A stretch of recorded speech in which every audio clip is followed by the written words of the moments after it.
पैसा, credit, loan, ये शब्द सुनते ही दिमाग में बड़ी बड़ी और मुश्किल बातें आने लगती हैं, है ना? पर आज हम इसे किसी बोरिंग चैप्टर की तरह नहीं, बल्कि एक कमाल की कहानी की तरह समझेंगे। ये कहानी है कि कैसे इंसानों ने अपनी मुश्किलों को सुलझाने के लिए शानदार आइडियाज निकाले। तो चलिए इस कहानी में उतरते हैं।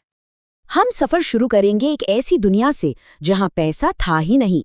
फिर देखेंगे कि कैसे पैसे ने आकर क्रांति ला दी। हम ये भी जानेंगे कि बैंक हमारे पैसे का करते क्या हैं। समझेंगे कि कैसे एक ही कर्ज किसी के लिए वरदान तो किसी के लिए अभिशाप बन जाता है। और आखिर में एक ऐसी उम्मीद की बात करेंगे जो गरीबों की जिंदगी बदल रही है।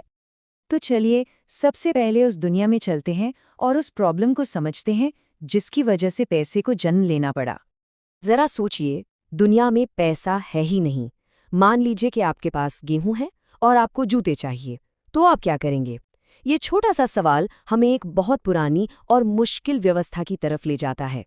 इसे कहते थे वस्तु विनिमय प्रणाली, यानी चीज के बदले चीज। सुनने में सिंपल लगता है, पर इसकी सबसे बड़ी सिरदर्दी थी आवश्यकताओं का दोहरा संयोग।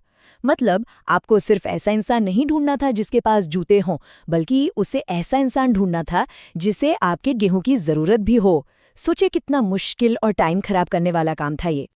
और बस इसी बहुत बड़ी मुश्किल को सुलझाने के लिए एक जबरदस्त आइडिया आया, जिसने इंसानों के लेन देन का तरीका ही हमेशा के लिए बदल दिया। और वो आइडिया था मुद्रा, यानी पैसा। देखिए, पैसा कुछ भी हो सकता है, बस शर्त यह है कि उसे सब लोग पेमेंट के तौर पर लेने को तैयार हों। इसका सबसे बड़ा काम क्या था? उस दोहरे संयोग की झंझट को खत्म करना। अब आप अपने सामान बेचकर पैसे ले सकते थे और उन पैसों से अपनी जरूरत की कोई भी चीज किसी से भी कहीं से भी खरीद सकते थे। कितना आसान हो गया सब। आज तो पैसे के कई रूप हैं। एक तो है कागज के नोट और सिक्के, जिन्हें भारत में रिजर्व बैंक ऑफ इंडिया यानी आरबीआई जारी करता है। फिर है बैंकों में जमा हमारा पैसा, जिसे हम जब चाहे निकाल सकते हैं, इसलिए इसे मांग जमा या डिमांड डिपॉजिट कहते हैं। और अब तो खैर पैसा हमारी जेब में नहीं, हमारे फोन में रहता है। यूपीआई, एक टैप से चाय वाले से लेकर शॉपिंग मॉल तक सब पेमेंट हो जाता है। कुछ दशक पहले तो ये किसी जादू जैसा लगता था।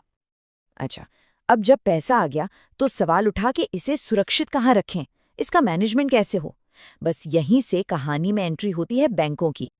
तो ये बैंक हमारे पैसों का आखिर करते क्या हैं? देखिए, हम अपना फालतू पैसा बैंक में जमा करते हैं सुरक्षा के लिए और थोड़े ब्याज के लिए। बैंक इस सारे जमा पैसे का एक छोटा सा हिस्सा, भारत में ये करीब 15% है, अपने पास कैश में रखता है ताकि जब कोई पैसे निकालने आए तो उसे दे सके। बाकी के बड़े हिस्से को जरूरतमंद लोगों को कर्ज यानी लोन के तौर पर दे दिया जाता है। और बैंक की कमाई, वो लोन पर लिए गए ज्यादा ब्याज और हमें डिपॉजिट पर दिए गए कम ब्याज के बीच का फर्क होता है।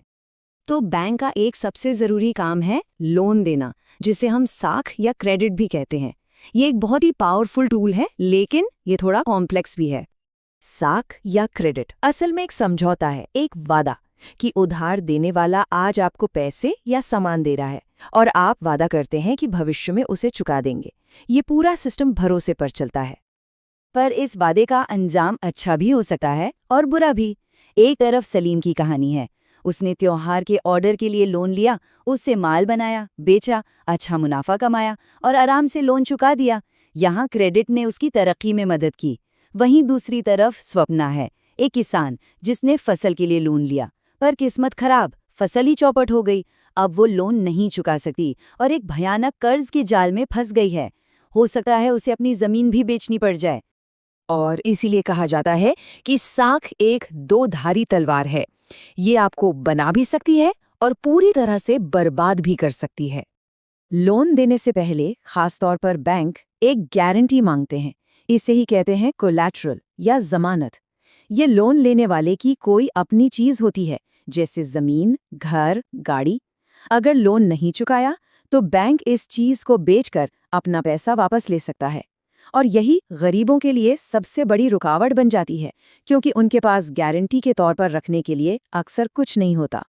तो फिर सवाल उठता है कि कर्ज लिया तो लिया कहाँ से जाए? हमारे देश में इसके दो मेन सोर्स हैं और यही हमारे सिस्टम की एक कड़वी सच्चाई सामने आती है। एक है औपचारिक यानी फॉर्मल सेक्टर, जिसमें बैंक और सहकारी समितियां आती हैं। इन पर आरबीआई की नज़र रहती है, ब्याज दर कम होती है। और दूसरी तरफ है अनौपचारिक यानी इनफॉर्मल सेक्टर, साहूकार, व्यापारी, रिश्तेदार। यहाँ ब्याज दरें मनमानी और बहुत ज़्यादा होती हैं, कोई देखने सुनने वाला नहीं होता और लोगों का शोषण होने का खतरा हमेशा बना रहता है। अब जरा इन आंकड़ों को देखिए, ये आपको चौंका देंगे।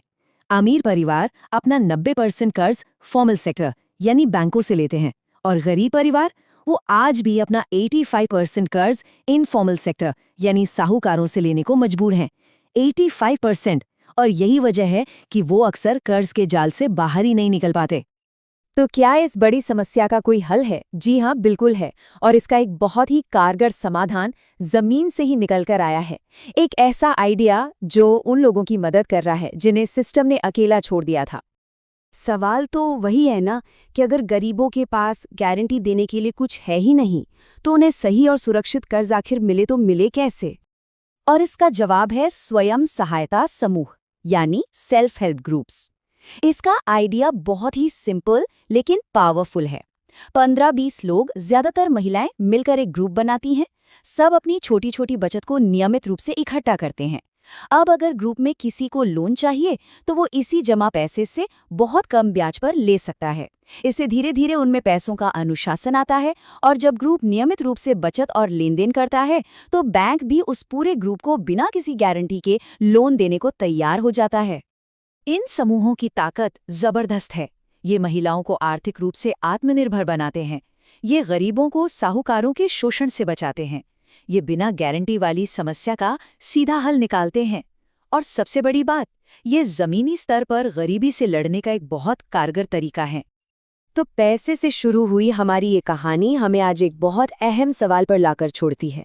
आज जब सब कुछ डिजिटल हो रहा है, तो क्या भविष्य में हमारा डिजिटल लेनदेन का रिकॉर्ड ही हमारी नई गारंटी बन सकता है? क्या टेक्नोलॉजी की मदद से आखिरकार वो दिन आएगा जब सही और सुरक्षित कर्ज तक पहुंचना सबके लिए बराबर और आसान हो जाएगा? इसका जवाब हमारा आने वाला कल ही देगा।